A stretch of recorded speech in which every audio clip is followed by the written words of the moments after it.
डोली गांव में एक परिवार अपने प्रियजन को, स्वर्गीय भैराराम जी को अंतिम विदाई देना चाहता था, लेकिन जोजरी नदी का वो किनारा जो आज के समय में जहर से भरा है, उस परिवार को वो जगह नसीब भी नहीं हुई। कभी मरुस्थलीय इस क्षेत्र की जीवन रेखा रही है नदी, आज मृत्यु का पैगाम बन चुकी। क्या सच में हमने अपनी इस जीवन रेखा को खो दिया है? आज राष्ट्रीय स्तर पर नमामि गंगे जैसे कई सारे अभियान चल रहे हैं जिसमें हजारों करोड़ों रुपए खर्च होते हैं, नदियों को पुनर्जीवित करने की बात होती है। वहीं दूसरी ओर राजस्थान की जोजरी जैसी नदियां इन औद्योगिक जहर की वजह से खत्म होती जा रही है। जोजरी नदी जो पुलडू गांव से निकलकर लूनी नदी तक लगभग 239 किलोमीटर तक की यात्रा तय करती थी, जोधपुर, नागौर और बाड़मेर के उन तमाम 16 लाख लोगों की जीवन रेखा हुआ करती थी। 10,222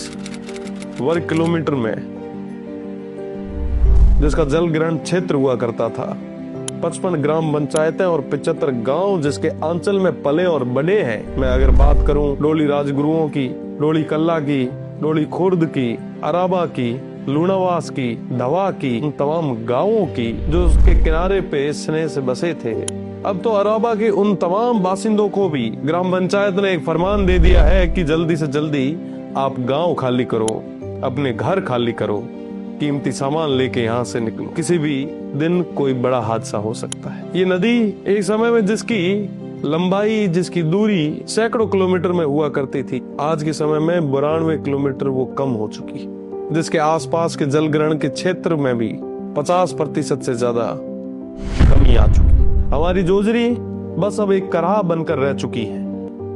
एक तरफ सरकारें एक पेड़ माँ के नाम लगा रही है, वहीं दूसरी ओर जोजरी जैसी नदियां खत्म होती जा रही है। हर दिन लगभग 180 मिलियन लीटर वो जहरीला पदार्थ, वो जहरीला पानी इस नदी में छोड़ा जा रहा है। राजस्थान प्रदूषण नियंत्रण बोर्ड कई बार चेतावनी दे चुका है कि ये जो नदी है ये प्रदूषण की सीमाएं भी पार कर चुकी है। इस नदी के आसपास बने सारे तालाब, ट्यूबवेल, हेडपंप, अस्पताल, स्कूल, तमाम वो क्षेत्र, वो निजी और सार्वजनिक संस्थाएं आज पूरे तरीके से दूषित हो चुकी हैं। आज के समय में मैं अगर बात करूं डोली और भोजासर गांव की, तो वहां के लगभग 60% जितने लोग विभिन्न बीमारियों की चपेट में आ चुके हैं और विशेषकर त्वचा के रोग तो बड़े आम हो चुके हैं। वही हाल उन तमाम दूसरे गांवों के भी हैं जो इसकी नदी पे बसे हैं। लगभग हर गांव में आए दिन सैकड़ों कैंसर के केस सामने आ रहे हैं। आप विचार करें,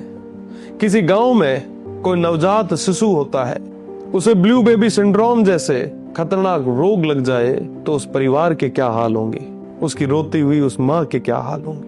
ये केवल आंकड़े नहीं है, ये हमारे जीवन की एक त्रासदी है जो मैं आज आपके सामने रख रहा हूँ। ये जोजरी का जो जहरीला पानी है, ये न सिर्फ उस क्षेत्र को खत्म कर रहा है बल्कि कई लोगों के उन तमाम सपनों को पूरी तरीके से खत्म कर। सैकड़ों वो मेरे भाई जो खेती करके अपना जीवन यापन किया करते थे, इस दूषित जहर के कारण खेती छोड़ने पे मजबूर हो चुके। हम बात करते हैं ना जिस मिलेट्स की, ग्वार की, गम की, मोठ की, मूंग की, इस क्षेत्र में उन तमाम चीजों का नामो निशान तक नहीं रहा। एनजीटी ने अपनी 2023 की एक रिपोर्ट में कहा कि इस क्षेत्र में हर साल 700 करोड़ का कृषि नुकसान होता आ रहा है। साथ ही साथ आप विचार करें कि इस क्षेत्र से लगती हुई, इस नदी से लगती हुई सैकड़ों किलोमीटर तक की जमीन पूरे तरीके से बंजर हो चुकी है। आने वाले समय में भी यहाँ पे कोई पौधा तक नहीं होगा। जाहिर सी बात है, पश्चिमी राजस्थान में हम बैठे हैं, हर व्यक्ति पशुधन पे कहीं ना कहीं निर्भर है ही। जोजरी नदी पे बसे हुए इन तमाम गांवों में जो पशुधन है वो भी इसकी चपेट से बच नहीं पाया।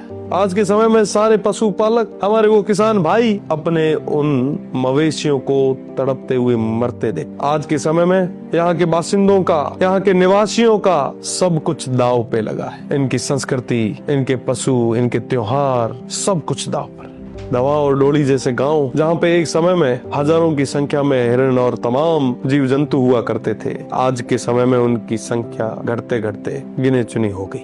4000 से ज्यादा खेत इस जहरीले पानी की वजह से पूरे तरीके से बंजर हो चुके हैं। 60,000 से ज्यादा पेड़ इस जहर की वजह से सूख चुके।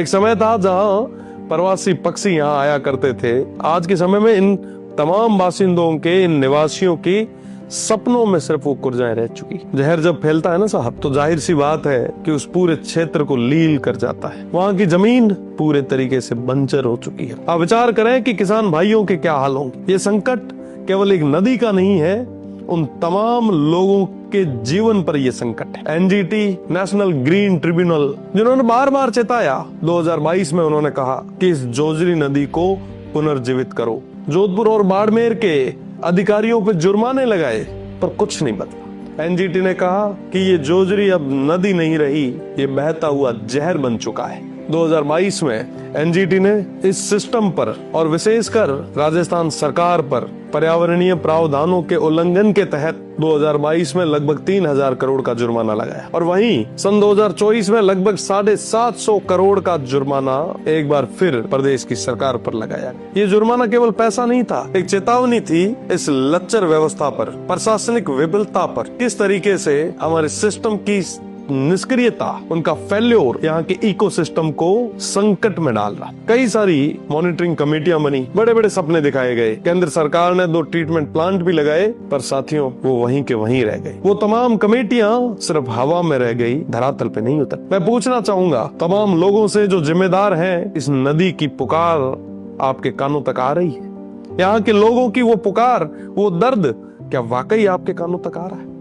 जोजरी हमारी धरोहर है, हमारी सांसों में बहती जीवन धारा है। साथियों, अगर आज नहीं जागे तो 2030 तक 50% भूजल, साथ ही साथ 15,000 से ज्यादा एकड़ जमीनें पूरे तरीके से खो देंगे, और साथ ही साथ जो सबसे बड़ी समस्या है कि हम आने वाली पीढ़ी को खो देंगे, उसे एक गहरी खाई में धकेल देंगे। साथियों, इस नदी को बचाना होगा। अगर इस नदी को नहीं बचा पाए तो ये जहर हम सभी के जीवन को लील जाए। आइए एकजुट होके आवाज उठाएं, इस जोजरी नदी को बचाएं, भविष्य को बचाएं। जय हिंद, जय भारत।